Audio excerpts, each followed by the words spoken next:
এবার যৌথ প্রযোজনার ছবিতে অভিনয়ের কথা চলছে মনোয়ার হোসেন ডিপজলের। আগামী মাসের প্রথম সপ্তাহে বিষয়টি চূড়ান্ত হওয়ার কথা রয়েছে। যদি তিনি যৌথ প্রযোজনার ছবিতে অভিনয় করেন তবে দীর্ঘদিন পরে একই ছবিতে দেখা যাবে ডিপজল ও শাকিব খানকে। এ প্রসঙ্গে ডিপজল বলেন, 2-3 বছর ধরেই যৌথ প্রযোজনার ছবিতে অভিনয় করার জন্য অফার আসছিল। এবার ছবি শুরু করার পর কলকাতার বেশ কয়েকটি প্রযোজনা প্রতিষ্ঠান আমাকে নিয়ে কাজ করতে চাইছে। এর মধ্যে একটি প্রতিষ্ঠানকে আগামী মাসের 5 তারিখ ডেট দিয়েছি। তারা 3 তারিখ বাংলাদেশে আসবে। 5 তারিখ তাদের সঙ্গে সামনাসামনি কথা বলবো। তারপর যদি সবকিছু ঠিক থাকে তবে বিষয়টি চূড়ান্ত করব।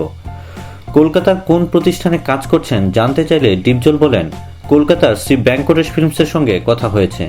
সেই ছবিতে শাকিব খান অভিনয় করার জন্য চুক্তিবদ্ধ হয়েছেন। আগামী রোজার ঈদকে কেন্দ্র করে ছবিটি নির্মাণ করার কথা। গল্পটা আমি শুনেছি। সেখানে আমার পাশাপাশি মিঠুন চক্রবর্তীর প্যারালাল চরিত্র রাখা হয়েছে। কিন্তু আমার কিছু বিষয়ে কথা আছে, আমি সবকিছু না বুঝে কাজ করব না। সে কারণে আমি তাদের এখানে ডেকেছি। শাকিব খানের সঙ্গে এর আগে ডিপজল কোটি টাকার কাবিন, দাদিমা, চাচ্চু সহ অনেক ছবিতেই কাজ করেছেন।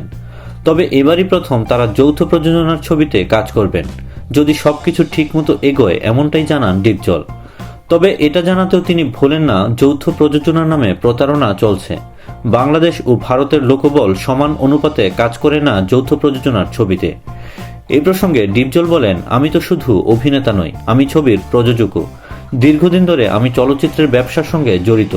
এখনও আমার বেশ কয়েকটা সিনেমা হল আছে। আরও সিনেমা হল আমি বানাচ্ছি। আমার এই চলচ্চিত্রের ব্যবসাটা পুরোটাই বাংলাদেশে। তাছাড়া সবাই জানে আমি শুধু টাকার জন্য চলচ্চিত্রে কাজ করি না। এই কারণে যে কাজ করলে আমাদের চলচ্চিত্রের জন্য মঙ্গল বয়ে আসবে না সেরকম কাজ আমি করব না। শর্ত পূরণ হলেই যৌথ প্রযোজনার ছবিতে চুক্তিবদ্ধ হবেন বলে জানালেন ডিপজল।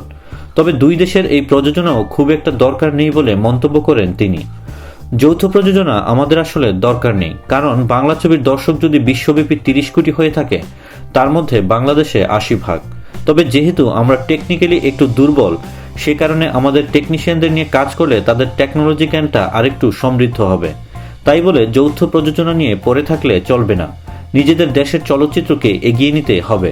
আমি যাই করি না কেন আমাদের ছবির ক্ষতি করে এমন কিছু করব না। দেশ বিদেশের নিত্য নতুন খবরাখবর জানতে সাবস্ক্রাইব করে আমাদের সঙ্গেই থাকুন।